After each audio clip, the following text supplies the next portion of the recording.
Барлықтарыңызға сәлем. Бүгін неміс халқының штрудли деген тамағын дайындаймыз.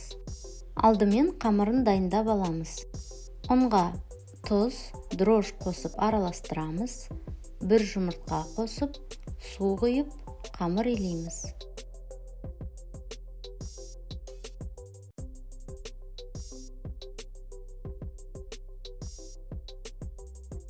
Қамырымызды илеп болған соң бетіне өсімдік майын жағып, бетін жауып, көтерілгенше қойып қоямыз.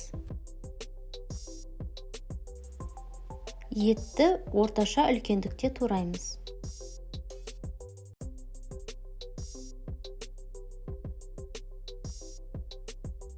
Етті суы тартылғанша жай отта пісіреміз.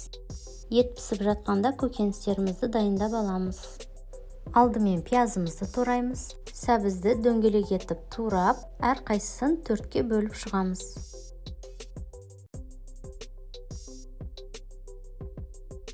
Бір чеснокты өте майда етіп тураймыз. Содан кейін капустамызды тураймыз. Капустаны видеода көрсетілгендей ұзынша етіп тураймыз. Қатты жіңішке қылмаймыз.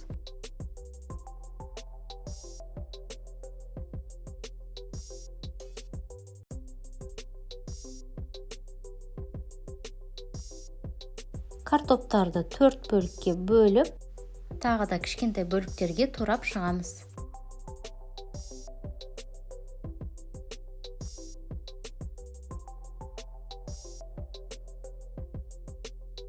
Етіміздің суы тартылғаннан кейін пияз қосып қуырамыз.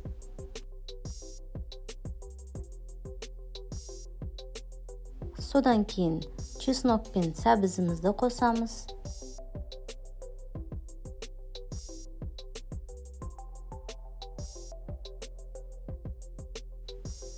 Томат қосып, тағы да қуырамыз.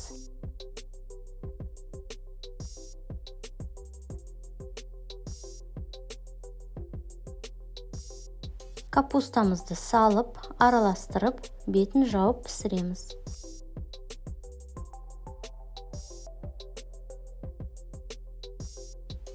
Қамырымыз көтерілді, енді қамырымызды алып, жұқа етіп жаямыз. Көкөністеріміз қатты пісіп кетпес үшін қамырды өте жылдам жаю керек. Жайып болғаннан кейін қамырымызға өсімдік майын жағамыз. Бір шетінен бастап қамырымызды рулет қылып ораймыз.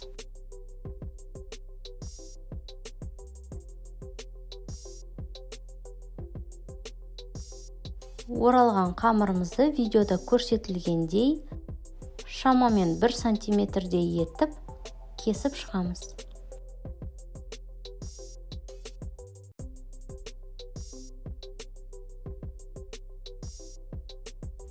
Қазанға салғанда шеті жалбырап тұрмас үшін, шетін астына қарай қайырып қоямын. Осы уақытта капустамыз жартылай пісіп, көлемі басылады. Бетіне картоптарымызды саламыз. Бұл кезде тамақты араластырмаймыз. Тамақтың тұзын, бұрышын қосамыз.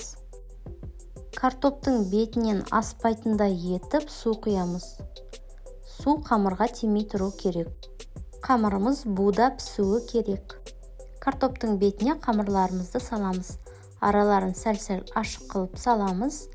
Себебі олар піскенде үлкейеді. Отымыздың астын жай басып, шамамен 30 минут пісіреміз. Осы уақыт ішінде қазанның бетін ашуға болмайды. Булары шықпас үшін қазанның бетін майлықпен орап қойса да болады. Штрудельдеріміз дайын. Осындай болып бір-біріне жабыспай піседі. Егер рецепт ұнаса, лайк басып, комментарий жазып, достарыңызбен бөлісіңіздер. Барлықтарыңызға ас болсын, сіздермен болған Гүлжанат.